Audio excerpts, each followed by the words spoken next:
Oke, Pak Universal. Alhamdulillah. Nah, ini teman-teman ada TV LED di sini ya. Jadi dia kalau dihidupin layarnya mati, tapi suara ada. Ini gue ganti backlight di sini, teman-teman. Harganya murah lah, kisaran berapa ya? 40 ribuan atau 45 ya, lupa deh. Gue beli dua ya buat stok. Wah, lagi nggak bahas TV teman-teman. Jadi gue lihat-lihat di ini ya, di apa namanya, galeri HP. Kayaknya tepat setahun, bulan ini ya atau bulan kemarin gitu, gue tuh kena sakit radang usus ya, di mana gue harus, stop, usaha gue ini selama 3 bulan, teman-teman. Nah, ini sih, cuma buat kenang-kenangan gue aja ya, biar gue lebih bersyukur aja, makanya videonya gue upload biar, eee, gue lebih bersyukur aja gitu ya, sampai sekarang masih dikasih sehat. Karena waktu sakit kemarin teman-teman, hampir-hampir, game over, penyakit radang usus tuh ya. Eh, gua akan kasih tahu deh sedikit alhamdulillah ya Allah ngasih jalan gitu. Sembuhnya itu bukan melalui izin Allah, bukan melalui dokter, tapi pengobatan lain kayak gitu. Sementara gue tadinya percaya banget sama medis gitu ya. Buat teman-teman yang punya sakit sama juga coba deh jangan terlalu berfokus di hanya di medis aja. Tapi bukan juga yang gaib aneh-aneh ya. Gue orangnya nggak tertarik dengan hal-hal yang nggak jelas gitu.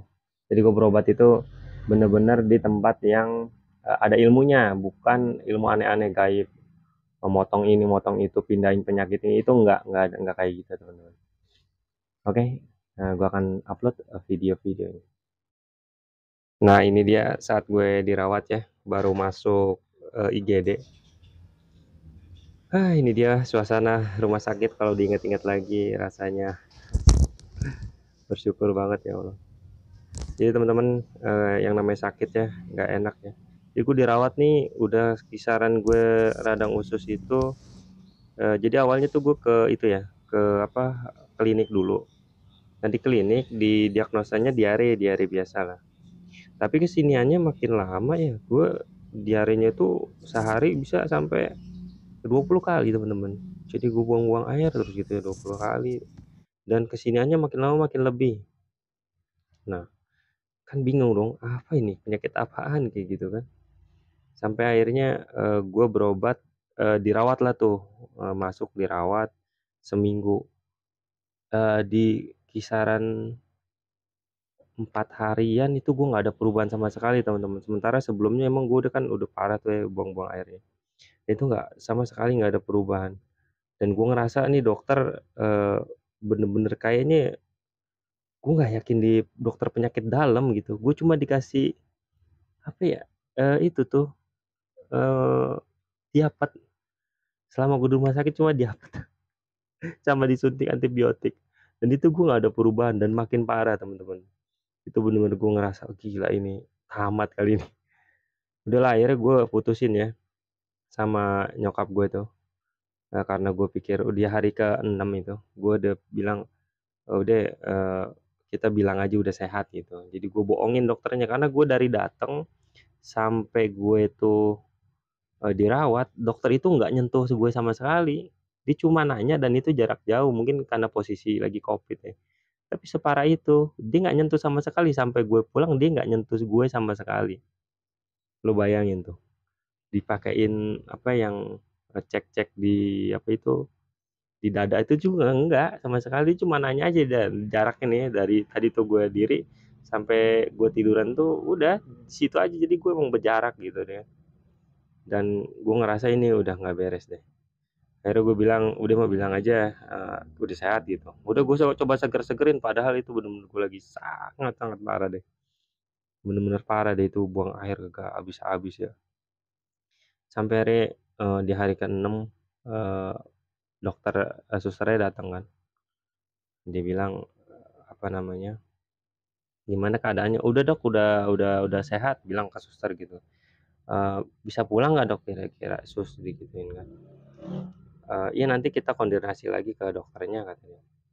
Koordinasi dokternya dateng tuh kan, agak-agak mau apa ya, sore deh itu kalau nggak salah dateng. Dan dia bilang, "Udah sehat Pak?" "Udah Dok, udah." Gua seger-segerin aja, padahal mah masih parah banget itu ya. Belum ada perubahan dari pergi sampai gue dirawat tuh nggak ada perubahan sedikit pun, nggak ada, makin parah iya. Akhirnya udahlah gue pikir, putusin kayak gitu nyokap kan, udah akhirnya sama dia, "Oh ya udah Pak kalau udah oke, besok boleh pulang." Alhamdulillah kata gue kan, pulang nih. Dan gue yakin itu berhasil gue bohong karena apa, dia itu nggak dari awal gue datang itu nggak megang gue sama sekali, ngecek juga enggak. Makanya gue yakin, kita bohongin juga nih dokter pasti, percaya kali. Akhirnya udah, singkat cerita gue keluar dari sana dan akhirnya gue berobat di rumah sakit yang terkenal bagus lah. Rumah sakitnya nggak gede ya, tapi terkenal bagus. Di sana gue ke spesialis juga teman-teman, dan dikasih obat. Nah obat-obatnya tuh kayak gini ya, bukan obat Cina-Cina kayak gitu ya.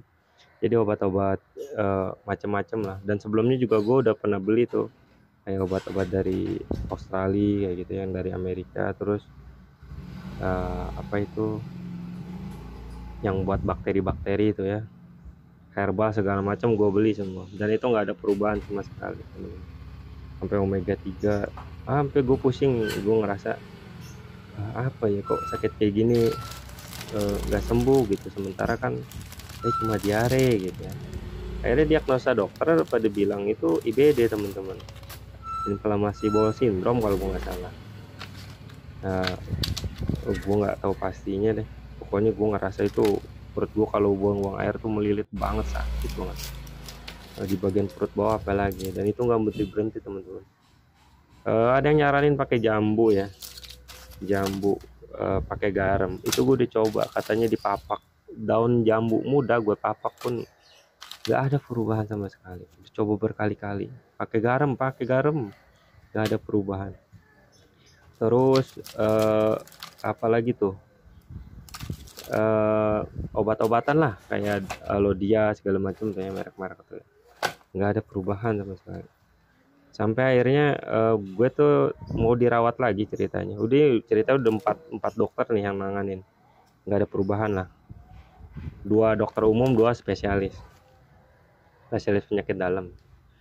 Singkat cerita gue udah mau dirawat lagi karena udah, apa namanya, udah deal gitu sama dokternya, katanya bakal dirawat. Hari Senin gue inget tuh, hari Senin gue datang ke rumah sakitnya di IGD. Nah di IGD tuh, ternyata harus ada hal-hal yang harus diurus lah kayak gitu ya kan, kakak gue sama kakak gue di sana. Sampai di mana akhirnya gue nggak bisa dirawat di rumah sakit itu. Gue nggak tahu gimana deh, tapi gue berpikir baik aja ya selama ini, pasti yang Allah kasih tuh udah pasti yang terbaik ya. Nah nggak jadi dirawat di situ, dan sebelum gue jalan ya dirawat tuh gue udah mikir, kayaknya gue udah udah lewat ini sampai dirawat ini. Karena waktu itu mau di kolonoskopi kalau nggak salah, di rumah sakit tuh, ini rumah sakit yang berbeda ya. Nah dilalanya itu sama sekali gue nggak bisa dirawat di situ dulu karena nunggu dokter spesialisnya apa gimana. Gue udah bawa bawaan barang ya, udah siap untuk dirawat gitu, udah bawa bubuntelan, tas segala macam, dan dilalanya nggak boleh dirawat situ. Dan bukan nggak boleh ya, ada prosedur yang belum kelar lah. Akhirnya dipikir-pikir lagi, udahlah gue pulang kan, udahlah pulang aja mungkin besok kali ya. Di situ pulang sampai rumah ya, istri tuh ngobrol sama tetangga sebelah. Jadi tetangga sebelah tuh nanya, sakit apaan? Dia bilang, diare nggak berhenti-berhenti gitu. Sampai akhirnya dia bilang, saya juga waktu itu sakit, itu sakitnya parah. Nah sakitnya parah, dia bilang, dia itu jadi ada tumor teman-teman, di bagian di tengah dadanya tuh ada tumor, dan dia itu setahun lebih di tempat tidur aja nggak bangun-bangun, sampai akhirnya dia berobat ke suatu tempat gitu ya di daerah Bogor, Cilengsi lah. Nah dari sana dia berobat alternatif karena waktu itu kan udah tos-tosan tuh, kalau dioperasi kata dokternya antara hidup dan mati kayak gitu. Karena dia udah makan buang air segala macam di situ. Akhirnya dibawa ke sana, dan alhamdulillah izin Allah ya dia sembuh total dan akhirnya dicek lagi sama dokter, katanya itu kankernya udah nggak ada kayak gitu. Nah, gue kan orangnya kurang percaya ya, gue bilang, "Ini ada hal-hal mistisnya nggak?" Kalau pakai gaib-gaib perdukunan gitu gue nggak mau kan, mending mending nggak usah deh daripada gue mati, kafir gitu kan, percaya sama hal-hal aneh. Terus dia bilang, "Enggak, ini tibu nabawi kayak shinsei gitu."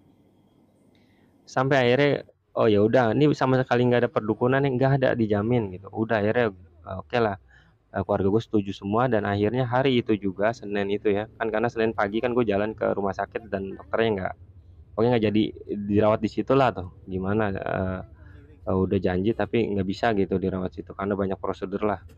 Akhirnya udah gue cabut di situ, sementara waktu itu gue udah mau bayar 10 juta ya DP tuh. Udah cabut dari situ dan sorenya habis dapat kabar pagi tuh pulang dari situ kan ngobrol sama tetangga dulu. Nah, sorenya tuh siang siang siang menjelang sore itu kita jalan ya ke, Cilengsi itu, eee, ke, pengobatan itu. Nah, sampai di sana konsultasi lah tuh, begini begini begini kan. Gue juga ke sononya takut buang-buang air di jalan pakai pampers teman-teman. Astagfirullah. Akhirnya udahlah berobat sono dan kita dicek itu dari lidah ya teman-teman. Dari lidah nanti denyut nadi. Pokoknya gua waktu itu diceknya dari lidah. Selesai dari sana dikasih jamu, kasih jamu gitu ya. Nah, uh, pulanglah ke rumah untuk seminggu katanya. Di hari ketiga itu mulai ada perubahan teman-teman. Gue ngerasa bener-bener ada perubahan ya. Di hari keempat itu ada perubahan dan di seminggu itu gue bener-bener ngerasain berhenti buang air.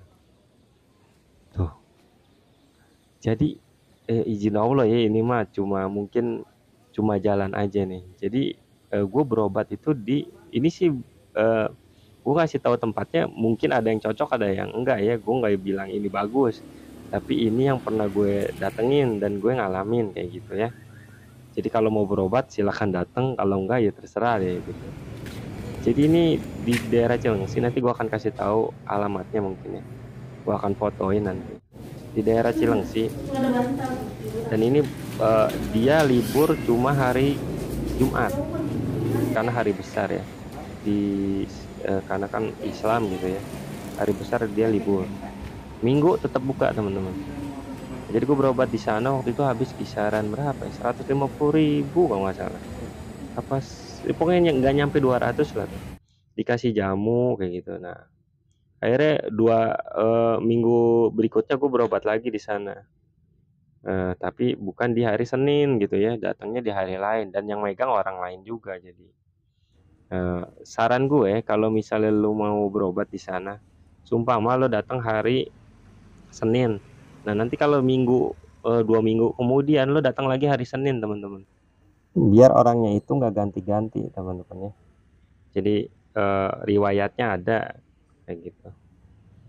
Dan obatnya lebih fokus. Kalau misalnya lo datang di hari Senin terus hari Selasa, bulan besok, minggu besoknya lo datang hari Selasa, ya orangnya beda lagi teman-teman yang ngobatin gitu. Saran gue lo datang di hari Senin atau hari Rabu. Setahu gue orang-orang di hari ini yang gue cocok kayak gitu. Gue cocok sama orang-orang ini kayak gitu ya. Nah setelah dari sana gue udah mulai rutin berobat ya kisaran. Kalau nggak salah gue cuma 3 kali berobat deh ke sono. 3 kali berobat dan udah alhamdulillah udah sehat lah. Dan alhamdulillah sekarang udah sehat. Memang yang gue baca-baca ya radang usus itu kalau buat sembuh 100% itu agak lama teman-teman. Gue tinggal ngerubah pola makan dan kondisi gue sekarang ini, sekarang nih ya udah setahunan. Satu, gue bisa lebih jaga makan ya. Terus apa namanya? Eee, kalau sembuh 100% masalah radang ususnya itu sekarang belum, tapi gue ngerasa ini udah di 90% gitu. Karena ini yang gue tahu radang usus tuh memang lama sembuh dan gue juga udah nggak berobat ke sana kan. Gue tinggal rubah pola makan, kayak gitu teman-teman. Jadi, buat yang butuh ya alamatnya nanti gue akan kasih tahu. Pengobatan klasik ini atau orang-orang bilang alternatif. Padahal mah ini pengobatan klasik ya. Dia Sinse Tibu Nabawi. Jadi dipakai jamu-jamuan gitu. Mungkin ada yang cocok, ada yang enggak ya, dan mungkin gue salah satunya yang cocok. Gitu. Radang usus ya. Dan ya mungkin ini video nggak terlalu penting kali ya. Tapi buat yang pengen informasinya di informasi alamatnya nanti gua akan kasih tahu di deskripsi ya. Nanti bisa tinggal telepon aja. Nama itunya tuh Lugo Al Amal Alami kayak gitu. Dia di Bekasi juga ada sih, tapi waktu itu gue ngambil yang di Cilengsi ya. Cilengsi Bogor karena dapat infonya kan awalnya dari sana. Tapi yang di Bekasi juga ada, itu sama satu aliran deh, satu PT lah, PT. Ya gitulah. Ya mungkin segini aja ya teman-temannya. Ini mah video buat dokumentasi gue aja lah. Jadi gue merasa lebih bersyukur ya. Makanya teman-teman tuh kalau buat teknisi nih, jangan nunda-nunda makan. Kalau lapar, udah makan aja, tinggalin kerjaan teman-teman. Kalau udah sakit, duit nggak bisa nolong banget. Gue ngerasa ya waktu itu nggak banyak duit sih, cuma ngerasa ini dokter kok gak ada yang bisa nyembuhin ya gitu kan. Ini gue harus kemana nih gitu. Gue harus apa nih, gue harus bagaimana nih gitu. Dan ini ya satu lagi nih, sebelum lu jangan pernah ninggalin sholat dah, terutama sholat subuh. Gue ngerasain banget ya faedahnya sholat subuh. Jadi gue minta petunjuk sebelum gue berangkat ke rawat terakhir tuh, karena gue ngerasa kayaknya lewat nih. Soalnya gue ngerasa udah bener-bener parah teman-teman. Dan di situ ya, gue tuh tidur didatengin terus sama orang-orang yang udah meninggal. Gitu, sehari sebelum gue jalan juga kayak gitu. Dan subuhnya gue sholat dan gue minta tolong ke Allah, tunjukin jalan yang terbaik lah ya Allah gimana. Dan gue aneh banget sih waktu di rumah sakit itu bisa-bisanya nggak jadi dirawat itu, padahal jarum infus itu udah mau masuk. Dokter cewek tuh yang suster ya, udah pengen masang infus, sampai gue bilang ntar dulu deh sus, saya konfirmasi ke kakak saya dulu nih gimana ceritanya jadinya. Akhirnya udah gue jalan ke, itu gue masih bisa jalan ya, bukan nggak bisa jalan, cuma udah sempoyongan. Gue jalan ke administrasi sama kakak gue. Nah di sana nggak bisanya tuh bukan nggak ada duit ya, gue udah mau bayar 10 juta malah. Nggak bisa karena dokter spesialisnya harus koordinasi dulu sama dokter luar kayak gitulah. Gue nggak ngerti gimana ceritanya, suruh nunggu IGD. Lama-lama akhirnya udah pulang aja dulu dah. Jadi pulang, gue juga udah lemas kan, itu pulang aja dulu kak. Pulang tuh gue sama kakak gue kan, kayak gitu. Makanya izin Allah, alhamdulillah dikasih jalan terus. Nah buat lo yang masih sehat ya, dah hidup mah nggak usah terlalu dipusing-pusingin amat bro. Gue semenjak sakit ya nggak terlalu banyak kemauan. Usaha harus usaha ya, tapi udah jalanin aja, nggak usah lo bikin pusing. Usaha tuh bakal jalan kalau lo jalanin, nggak usah dipikirin doang. Kalau bangkrut ya udah bangkrut lah kayak gitu, cari lagi lah gitu duitnya. Masih di dunia mah masih kecari, kalau udah mati kan nggak bisa nyari apa-apa. Anggap permainan aja lah. Semenjak sakit tuh banyak hikmah ya, kayak gue bisa ngebatasin sekarang orang-orang, dan gue bisa tahu orang-orang yang pada saat gue lagi sakit ya, itu kan 3 bulan, itu orang-orang yang selama ini dekat sama gue tuh nggak ada bro yang nongol. Makanya bener juga ya kalau dibilang tuh eh, sahabat atau saudara atau siapalah yang asli itu ketika kita lagi susah, yang bener-bener teman, yang bener-bener saudara. Kalau kita lagi susah itu dia nggak ada, ya berarti bukan kan gitu, temen aja, sebatas temen. Kesalahan gue dulu tuh gue selalu nganggap teman-teman dekat gue tuh kayak saudara kayak gitu. Sementara pas gue sakit gue baru sadar saudara gue ya bener-bener saudara gue yang ya ini saudara dari istri, saudara kandung gitu, yang ngebantuin gue banget, yang nolongin gue banget gitu. Sementara teman-teman gue yang tiap minggu ngabarin nih, bro jalan beran, hilang bro semuanya, nggak ada tuh WA WA, telepon nggak ada. Tahu gue sakit sudah hilang semua. Asli bro, lu jangan terlalu percaya sama yang namanya manusia ya, karena ngecewain. beneran dah, percaya ke Allah aja udah, dan sayangin keluarga lu gitu, jangan bela-belain temen buat keluarga. Kalau gue dulu, kesalahan gue sering belain temen timbang keluarga, apa-apa gue ke temen duluin gitu, sampai akhirnya sakit, yang speak up terus, yang bantu terus mati-matian keluarga, temen gue hilang gitu ya. Tapi alhamdulillah sekarang semuanya udah baik-baik aja, dan gue udah tau lah keadaan yang harus gue jalan, karena ya namanya orang ya pasti roba-roba lah. Ya gue sih nggak ada sakit hati ya, cuma sekarang lebih ngejaga aja karena lebih tahu oh ini orangnya gini. Kalau buat musuh gitu enggak sama sekali enggak. Cuma gue lebih jaga batas aja. Kayak dulu kan gue tuh ya pernah bela-belain tutup toko gue, sementara pendapatan gue di toko sehari itu bisa 1 sampai 2 juta sehari tuh.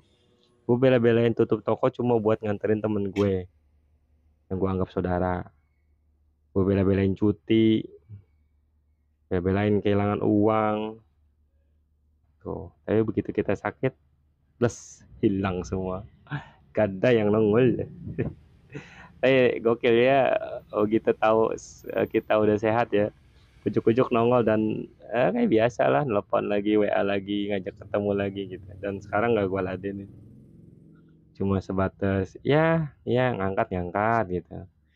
Ya ya gitu-gitu aja. Gue akan lebih sayang ke keluarga gue aja udah. Dan beberapa temen gue yang memang ada ada ada beberapa temen gue yang bantuin, masih si nongol lah kayak gitu. Si ngabarin, si nanyain, yang lain ya kayak gitu lah, banyak doang. Jadi buat teman-teman ya yang mau berobat bisa tuh nanti datang aja langsung. Ingat hari Jumat dia libur ya, rekomendasi gue lo datang di hari Senin kalau enggak Rabu, tapi di hari biasa juga bagus juga, cuma gue cocoknya di hari itu kayak gitu. Kalau kisaran harga waktu itu sih gue 150 deh kalau nggak salah sekitar segitu ya, 150-an. Gue juga pernah berobat ya ke di Shinsei, kayak di Glodok tuh bayar Shinsei-nya doang aja 200.000 di luar obat. Nah tapi kalau di dia ini harga 150 itu udah mau obat. Jadi dia nggak nyekek, nggak nggak buat ini gitu, nggak nyekek bisnis doang gitu, enggak, emang buat bantuin orang aja kayak gitu. Dan gue suka beli madunya di dia asli original. Jadi mungkin segini aja teman-temannya, cerita-cerita gue kali ini, semoga manfaat ya teman-teman. Dan oh ya, kalau misalnya habis berobat ya itu habis dicek gitu, nah itu nunggu obatnya lama teman-teman, bisa setengah jam sampai sejam. Saran gue habis lo dicek udah nggak usah nunggu di situ lah, lo mending ngayap aja dulu, beli makan kah atau ngeliling-ngelilingnya situ dekat Al-Sunah, muter-muter. Jadi ini gue alamat yang dulu sama sekarang beda ya, dia tuh udah pindah di tempatnya tapi nggak terlalu jauh kok dari alamat yang lama. Nanti gue kasih ketahui nomornya aja, kalau yang buat butuh ya bisa langsung hubungin kayak gitu ke sana. Dia tutup kalau nggak salah habis maghrib tutup ya udah, atau jam 4 ya gue lupa deh. Kisaran jam 4 ya kalau nggak salah ya. Jadi saran gue lu datang siang dah, siang deh lu datang ya, dia buka jam 10-an atau jam 10 dah, jam 10 dia buka. Jadi lu datang aja ke sana gitu ya. Dah gitu aja ya cerita gue, semoga manfaat. Dan ini mah dokumentasi gue waktu sakit aja. Alhamdulillah ya Allah masih dikasih sehat. Bersyukur teman-teman yang masih sehat ya, jangan banyak ngeluh dalam hidup. Oke teman-teman, kita aja. Assalamualaikum warahmatullahi wabarakatuh.